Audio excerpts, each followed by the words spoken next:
H2SO4 dan juga Ki. Jadi nanti terakhir ditambah H2SO4 dan Ki.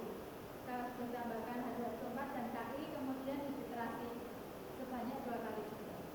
Nanti data-data dimasukkan, Anda tinggal mencari prosentase glukosa. Jadi intinya untuk hidroliza pati yaitu mencari prosentase glukosa. Sekian.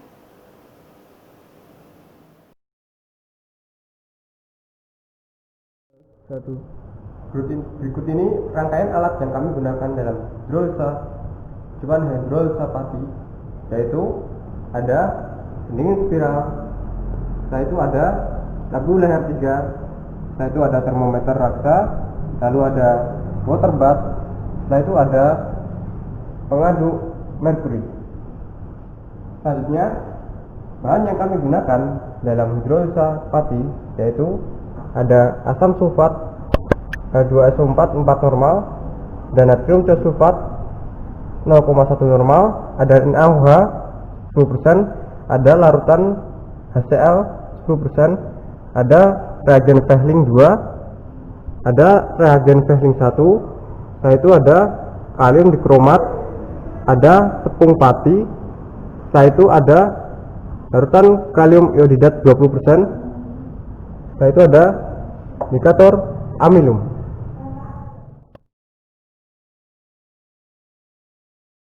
Langkah kerja pada praktikum hidroliza pati yang pertama, merangkai alat reflux hidroliza pati, selanjutnya menimbang 2,5 gram sampel pati lalu masukkan ke dalam labu leher 3.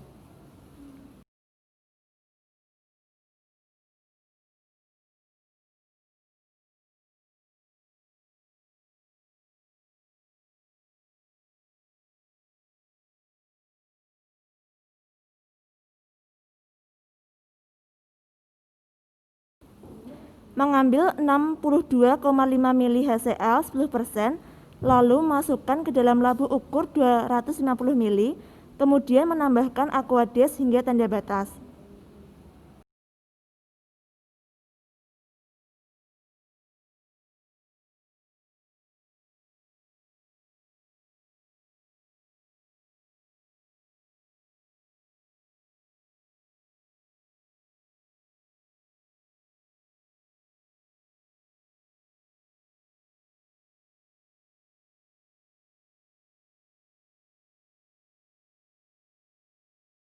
Kemudian dimasukkan ke dalam labu leher 3.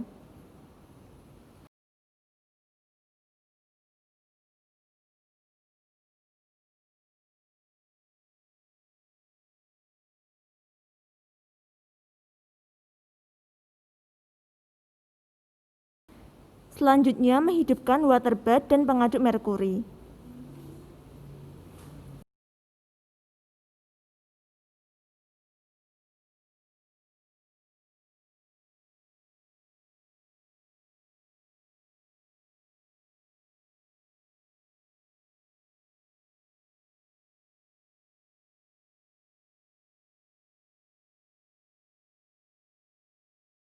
Kemudian mengamati suhu pada termometer.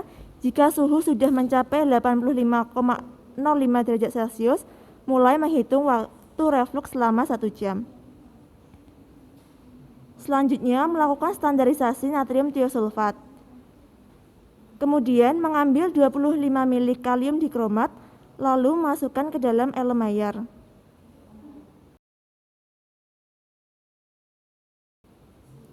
Kemudian menambahkan 30 ml larutan Ki. Selanjutnya menambahkan 75 ml Aquades. Kemudian menambahkan 5 ml HCl pekat.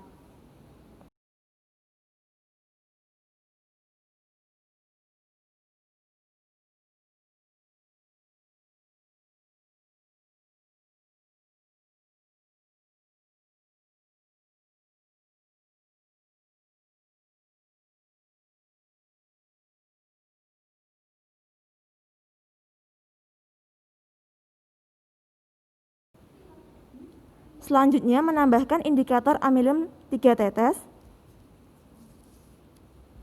Kemudian menitrasi dengan natrium thiosulfat hingga terjadi perubahan warna dari coklat menjadi biru jernih. Titrasi dilakukan sebanyak 2 kali.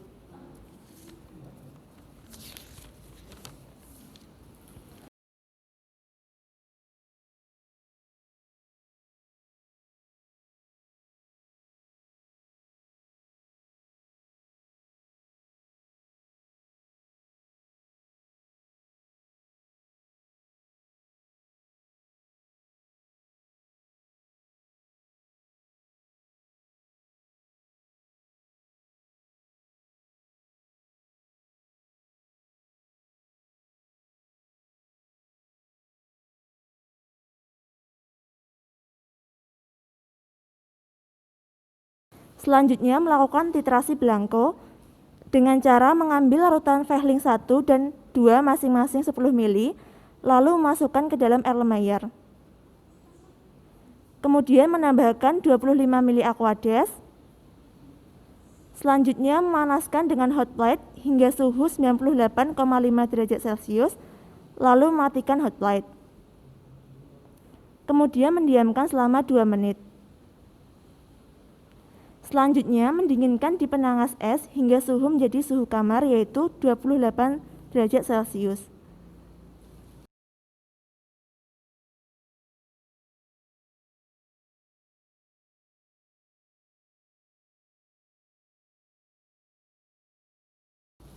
Selanjutnya menambahkan 15 ml H2SO4.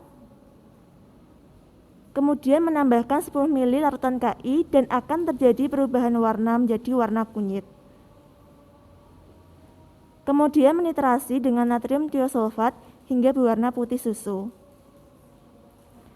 Dilakukan pengecekan dengan menambahkan indikator amilum.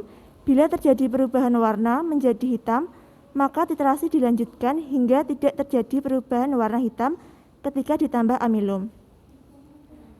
Titrasi dilakukan sebanyak 2 kali.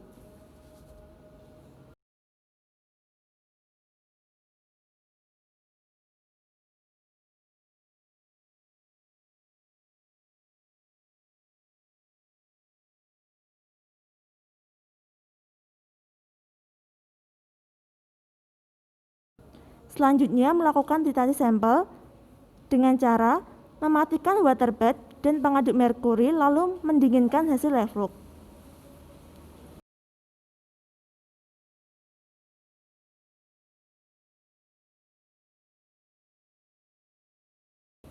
Selanjutnya menyaring hasil reflux dengan corong.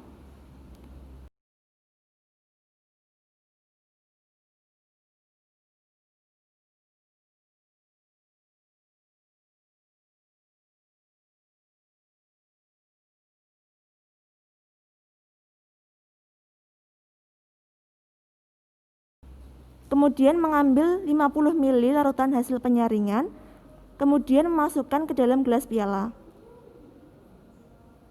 Selanjutnya menambahkan NaOH 10% hingga netral dan dicek dengan pH meter. Kemudian memasukkan larutan sampel ke dalam labu ukur 100 ml, lalu menambahkan Aquades hingga tanda batas. Selanjutnya mengambil 5 ml larutan sampel, lalu memasukkan ke dalam Erlenmeyer. Kemudian menambahkan Vehling 1 dan Vehling 2 masing-masing 10 ml. Kemudian mendidihkan hingga suhu 98,5 derajat Celcius, lalu mematikan hot plate dan menunggu selama 2 menit. Kemudian mendinginkan di penangas es hingga suhu kamar.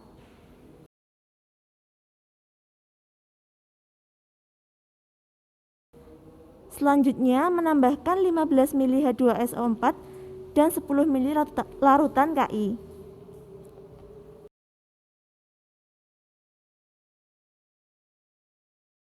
Selanjutnya menitrasi dengan larutan tiosulfat hingga terjadi perubahan warna menjadi putih susu. Dan dilakukan pengecekan dengan indikator amilum.